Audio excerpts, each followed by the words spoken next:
আমি তোমাকে ভালোবেসে কত দিন, কত রাত, কত সপ্তাহ, কত মাস, কত বছর যে কেঁদেছি, কত দিন, কত রাত যে তোমার জন্য ওয়েট করেছি, তোমার চিন্তাধারার বাইরে।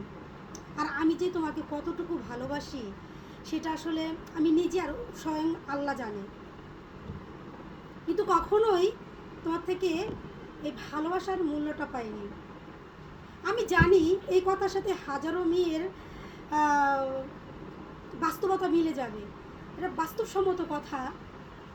কিন্তু অনেক অনেক রাত যখন আমি তোমার জন্য ওয়েট করে দেখলাম যে তুমি আমার জন্য না, তুমি আমার সময়কে কখনোই মূল্যায়ন করো না। আমি পারিনি তোমাকে ছেড়ে যেতে, থেকে গেছি মায়ায় আবদ্ধ হয়ে, সংসারের মায়ায় আবদ্ধ হয়ে থেকে গেছি। বারবার চেষ্টা করার পরও কখনো যেতে পারিনি, থেকে গেছি। কিন্তু আমার মনে কষ্ট হচ্ছে কখনো তোমাকে আমি আমার মতো করে পাইনি। আমি মাঝে মাঝে চিন্তা করি আমি কি আদৌ হেরে গেলাম, আমি কি হেরেই যাব, আমি কি হেরো পার্টি। হয়তো ভিডিওটা একটু বড় হবে, অনেকে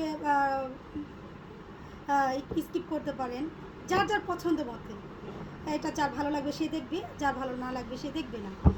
তো যাই হোক, আমার কথায় আমি ফিরে যাই।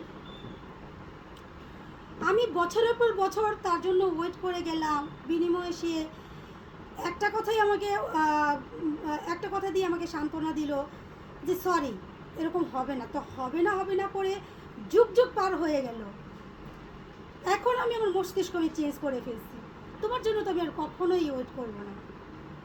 হয়তো তোমার কাছাকাছি আছি, হতে পারে কাছাকাছি আছি, কিন্তু সে আগের মেয়েটা আমি আর নেই, সম্পূর্ণরূপে চেঞ্জ। কাউকে তুমি প্রচণ্ড লেভেলের ভালোবাসো, ফিডব্যাক তুমি শুধু দিনের পর দিন তুমি শুধু কষ্ট পেয়ে যাচ্ছ, দিনের পর দিন তুমি শুধু তার করোনা পেয়ে যাচ্ছ, ভালোবাসা পাচ্ছ না। আমি মনে করি তুমি এখান থেকে বেরিয়ে আসো, তুমি ফিডব্যাক কিছু দাও।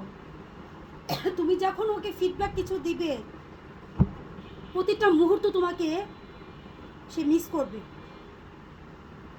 সে যদি বুদ্ধিমান হয়ে থাকে, সে তার দিনগুলো সে মনে করবে যে কত দিন আমি ওকে ঠকিয়েছি, কত রাত ওকে আমি ঠকিয়েছি। কিন্তু তুমি যদি বোকার মতো সেই যুগের পর যুগ যে তুমি ওর জন্য ওয়েট করে গেছো, তুমি আবারও যদি সেই কাজটাই করো, বাকিটা ইতিহাস হয়ে থাকবে। লিজেন্ড লোকরা সব এখান থেকে বুঝিয়ে নেবে, অবশ্যই বুঝে নেবে।